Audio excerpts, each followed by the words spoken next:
Ascott Residence Trust buys 9 properties. So let's do a deep dive, shall we? So they did a placement of the units to fund the acquisition, and the ultimate price was 1.12, and that's a 4.5% discount to the VWAP of 1.17. I thought it was very interesting because they actually managed to garner pretty good demand from the institutions. They raised $170 million in this placement. So this is in August 2022, right? In fact, last year, quite surprisingly to me, they actually managed to place out the units at 98.3 cents. So that's in September 21, right? So that's like 1 year ago. So 1 year ago, they get the 98.3 cents of a larger discount of 5.5%. And this year, they get 1.12, so it's much higher, right? At a much tighter discount of 4.5%. So it was quite a good demand for the units, which was quite surprising to me because you're like still going through COVID, right? It's largely kind of in a steady state, but the demand is still quite surprising, right? Quite strong demand from the institutions. One thing that was looking at and why I was surprised was because I think a while back in 2020, they actually did not recall the perps issued in 2015. So recall that in 2015 they issued $250 million of a perp, right? And then in 2020, which is the 5-year call time, they did not call the perp. So the perp was carrying a distribution of 4.68%, right? And then post resetting, the formula was based on the SOR, so the swaps offer rate plus a fixed spread. And ultimately, you do the mathematics and calculate everything. It turned out to be just 3.07%. So that was insanely low, right? Super low. So they did not call the perps, and they kept it. So they prefer to pay a lower coupon, which on hindsight looked perfect, right? Because look at the situation right now with rising rates and interest and stuff. 3.07% for perps, so like forever equity, right? It's just insanely attractive, right? So that was remarkable. But the main concern from the market was that if you don't call your perps, is it gonna affect your credit rating and the perception of institutions to buy your bonds, perps, equities in the future? I think with these two issues, the issue and the concern has been set to rest. Because well, the issue in 2021 might be a bit of a larger discount and a lower price to book ratio, but the issue in 2022, so this year, is very, very strong, right? If you look at the share price of 1.12, and you look at the NAV of 1.16, actually it's not much of a discount to book. So actually, the demand for the equity is actually very, very strong, despite not calling the perps. So I think the non-call of the perps is not turning out to be a big dent on the credit profile, and it's just something that people have accepted and moved on. So actually perps can be a very good instrument for the equity issuer.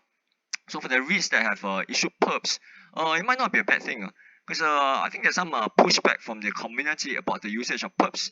Because perps are treated as equity instead of debt. And people are saying that they're using it to kind of massage the balance sheet. But actually it's not true, right? Because it's an instrument. So if you use it right and it turns out right, then well, why not, right? So in this case, I think it has turned out extremely well. 3.07%, 3+% for permanent equity, right? That's insanely good, I think. So well done. If you look at the balance sheet as of June 2022, so this is the extract from the half-year results. Looks pretty well managed, right? The gearing is 38%, NAV 1.16, because of that, the 1.17, and they divested their stuff in Clarke Quay, right? And there's a bunch of cash on hand, so I think on the whole, the balance sheet is still very strong. Of course, it's a pretty big shake-up in the REIT space in terms of hospitality, right? Fraser's Hospitality Trust is going through the scheme of arrangement to be privatized. So it depends on what happens for the SOA, whether or not it will go through. But it's a very big shake-up, right? FHT is gonna be gone if it goes through. You have Far East Hospitality and CDL Hospitality remaining, and Ascott continues to be doing equity raising at pretty strong demand to expand moving forward. Right? So quite interesting dynamics in the hospitality sector in actually space. Let's look at the properties, shall we? Quite interesting. I quite find it very interesting.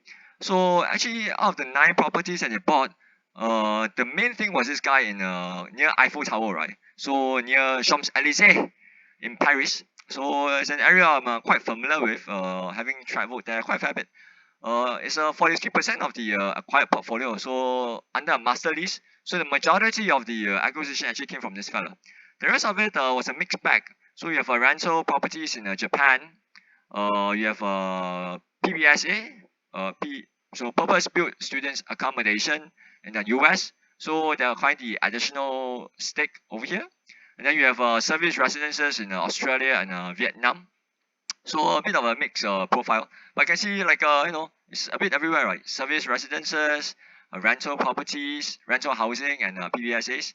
So the profile of this residence trust is becoming more and more diverse, right? Because Ascott started off doing just service residences, then post the merger with Ascott Hospitality, they have now hotels, and then they expanded into Japan rental housing, and now the PBSAs. So quite interesting dynamics for this fella. I also look at the valuation to see the EBITDA yield. As you expect, right? Because this stuff is actually near Eiffel Tower and Champs Elysees. So the EBITDA yield is typically low for such prime properties. So it's just 3.7% on the EBITDA yield perspective. And then the Japan properties low 5%, sorry, high 4%. But you expect this, right? Because rates in Japan are so low. And then the rest of the stuff here, kind of expected, right? 6%.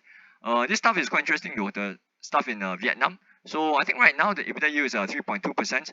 But if things are to normalize and return to pre-COVID level, then actually the yield is 9.7%. So quite attractive there. But of course, you have to take into account the Vietnamese dong and the effect, right? But overall, I think the yield is kind of respectable. It's okayish. But I was quite surprised that they managed to do accretion of 2.8% with the placement and stuff. Because if you look at the EBITDA yield, it's like maybe like 5% on a blended basis. But they still could get the accretion. But that's because the yield currently on the equity is very low, right? So you look at the DPU for last year, it was 4 cents only. So like the yield on the equity is now only like 4%, right? Low 4, maybe even high 3s. I don't know. You have to take this and divide it by 1.16. So there'll be a slight accretion.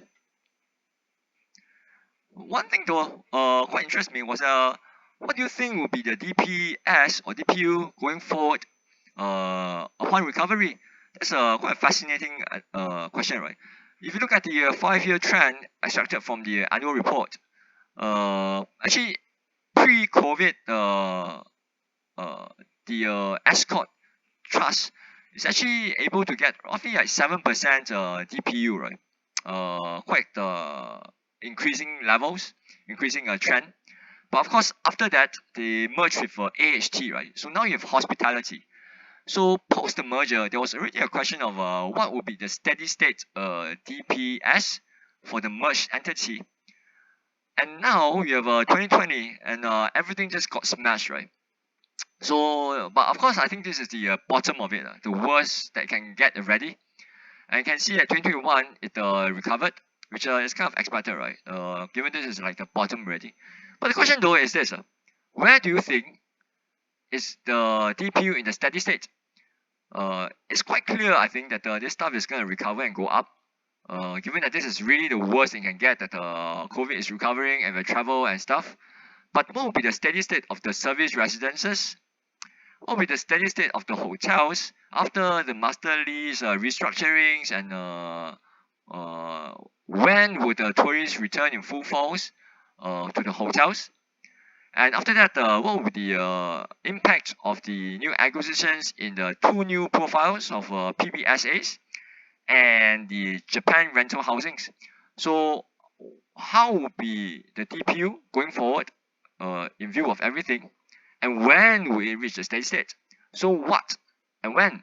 That should be the main question for this REIT, right? And it's pretty unclear to me, right?